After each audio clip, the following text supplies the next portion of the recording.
Tuesday, we're going to see temperatures rise into the triple digits across portions of our area. That, along with some sticky dew points that are going to be moving northward, has prompted the National Weather Service to issue heat advisories across portions of South Dakota and Minnesota. And while the rising temperatures and dew points will bring an unstable atmosphere, will it be too warm for thunderstorms to form? The cold front will knock down the temperatures for Wednesday, but the heat will return Thursday and Friday. And we're also talking about that time of year where we're looking at smoke back in the air. Hello, everybody. I'm meteorologist Brad Warner from Region Weather Live, and we've got a few things to talk about, so let's just get right on into it. So for Monday night going into early part of Tuesday, we've got this little shortwave that wants to move eastward across portions of North Dakota, right along the North Dakota-Canadian border.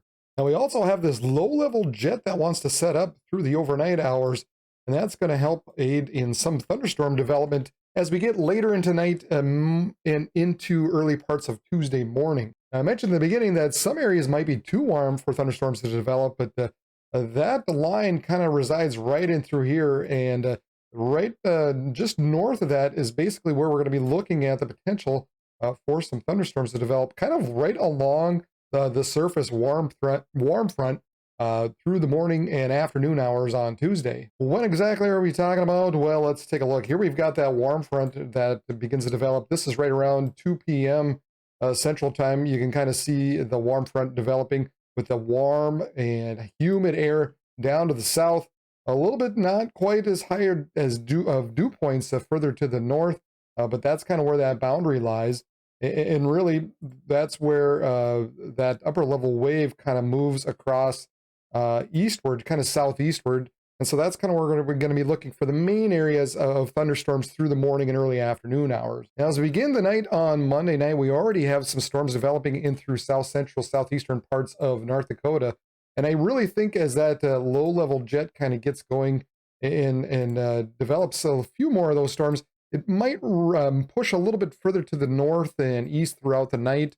So some storms could move into northeastern North Dakota, northwest Minnesota. Now here comes that first little shortwave that comes through as well. That is going to help develop some of these storms as we get right around 7, 8, and 9 a.m. in the morning. And you can see them kind of pushing towards the Duluth area, northeastern parts of Minnesota. Now, most of these aren't going to be expected to be severe. Some could be strong with some small hail and some gustier winds. But all in all, not looking at anything, too widespread severe. Maybe an isolated report, but that would be about it. And then those kind of continue pushing off to the south and east. Now, of course, as we warm up the day, here we are right around 2 to 3 p.m. in the afternoon, and we begin to see our Cape values rise, as you can see, kind of in that 2,000 joules per kilogram, which is pretty good for developing some storms.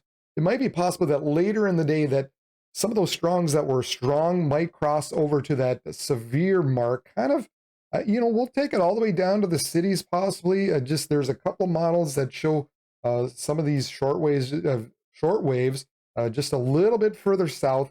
So I think there's the possibility, at least, for some strong to severe storms to make it as far south as the Twin Cities. But ultimately, we're mainly looking northward in through the Arrowhead region and then ultimately into Wisconsin as we get into that 3 or 4 o'clock time frame. Now, also note, here's this next little shortwave further back as we begin to develop some storms into north central parts of North Dakota. And that is also associated with this cold front that's going to be sweeping south and east through the afternoon and overnight hours. As you can see that move to the southeast. We'll take a look at the dew points, and what that does is that continues to push through. Obviously, really is going to knock them down as we get Tuesday night and into Wednesday. But that cold front and associated upper level wave could set off a few more thunderstorms across north central North Dakota, northeast, and move into the northeastern parts of North Dakota, and eventually into northern parts of Minnesota. Now, the interesting thing with these, again, they could be severe with large hail, very large hail if they do develop strong damaging winds, and we might also have the potential of an isolated tornado. Now, this is all based off the HRRR model, which has been doing a decent job compared to some of the other ones, but here at 850 millibars, or just about 5,000 feet in the air, we've got some strong southwesterly winds. And then about 15,000 feet in the air, 500 millibars, we've got some strong westerly winds at about 50 to 55 knots. So that, along with the very high Cape values that we're expecting, is going to create some spin in the atmosphere across portions of northwestern Minnesota. Now, as I said before, if those upper level temperatures don't cap the storms from developing and they are able to get going, that's where we're going to be looking at the potential for some of these storms to be severe through the early evening hours. We're talking right now, right around 8, 9 p.m. On Tuesday night. We watch those storms rolling across northern parts of Minnesota. Once we get around that midnight time frame, I think most of those storms will probably dissipate below severe levels. And just one other thing to take a look at, you can see we've got some showers that kind of develop across parts of South Dakota, maybe into southern North Dakota as well. But given the strong cap in this region, it's really looking like most of this will be kind of rain showery, scattered in nature, not a whole lot of thunder, not much going on with it, but as you can see, this is right around 3 or 4 a.m. on Wednesday morning. Some showers kind of roll across southern parts of Minnesota and into Wisconsin. So these showers kind of getting going late in the afternoon hours across South Dakota. This is mainly after about 2, 3 p.m. And then this is about 9 p.m. and we get to midnight and 3 a.m. And then here we are at about 7 a.m. And then those showers begin to move on out. Now, again, that's all contingent on them actually developing, given the amount of warm air down here. We'll see if they're able to, develop anything. But it looks like there's a possibility of at least some scattered, very light precip moving across that part of our region.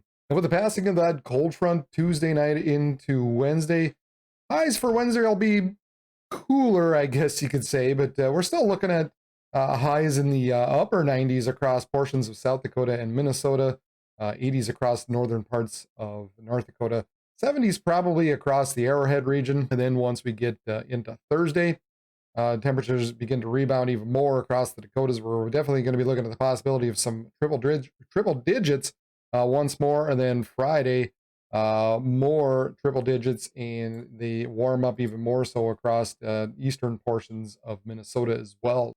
Now, you may have noticed a little bit of that haze back in the air again, and we are expecting that to continue on Tuesday, but with the passing of that cold front, you can see that should clear out some areas as we get into the overnight hours Tuesday into Wednesday. Wednesday looks a little better, and then maybe once we get back into Thursday, things will kind of haze up once more. Now, this is the near surface smoke density, and it doesn't look like it really gets too bad, except for portions of western South Dakota. Looks like they're dealing with a fire in northeastern parts of Wyoming, and then maybe a little bit into western North Dakota as well. But ultimately, it looks like down into western parts of South Dakota that could be dealing with some more that surface smoke where you're really going to be able to smell it. And so that's the forecast for you today. And because of my little lighting situation here, I'll put a hat on for the last little bit here. Don't forget, as always, hit the like and the subscribe button down below. That helps me out quite a bit, obviously. That helps the channel so that other people know where to find weather information for the Dakotas and Minnesota, as that's exclusively the areas that I watch out for. So if you're looking for weather information across the Dakotas and Minnesota, you found the right place. Let other people know about it. Share that button, like, subscribe, do all that things. Why haven't you subscribed yet? Do it, please. I'm meteorologist Brad Warner. Everybody have a good day.